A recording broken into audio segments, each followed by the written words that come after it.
नमस्कार मंडळी. तर फणसाच्या कोहऱ्याची भाजी कोकणामध्ये केली जाते. कोहरा म्हणजे एकदम छोटा फणस कोवळा असलेला आणि हा फणस या महिन्यातच म्हणजे या सीझनलाच भेटतो. तर ह्याची भाजी केली जाते आणि ती कशा प्रकारे केली जाते, खूप छान लागते चवीला.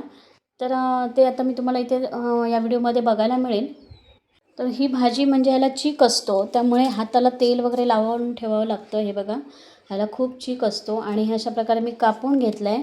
आता हा मधला भाग आहे तो काढून टाकणार आहे आणि हे साईडचे काटे दिसत आहेत तेही काढून टाकणार आहे. आणि हा एवढाच पोर्शन मला घ्यायचा आहे. हा बघा एवढाच भाग.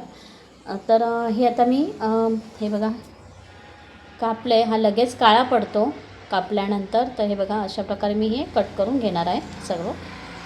कुकरला 4 शिट्ट्या करून घेतल्यात आणि छान स्मॅश करून घेतले. आता एका कढईमध्ये तेल गरम केलं आहे. त्यामध्ये मोहरी, जिरं आणि मिरची, थोडीशी मिरची टाकलेली आहे आणि हे बघा बारीक चिरलेला कांदा.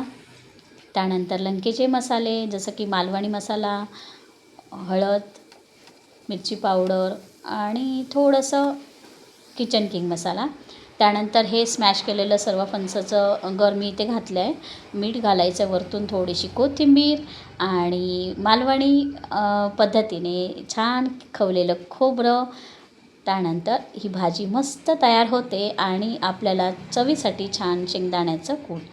आता ही भाजी तुम्हाला कशी वाटली मला कमेंटमध्ये नक्की सांगा. व्हिडिओ आवडल्यास लाईक, शेअर, सबस्क्राईब करायला विसरू नका. धन्यवाद.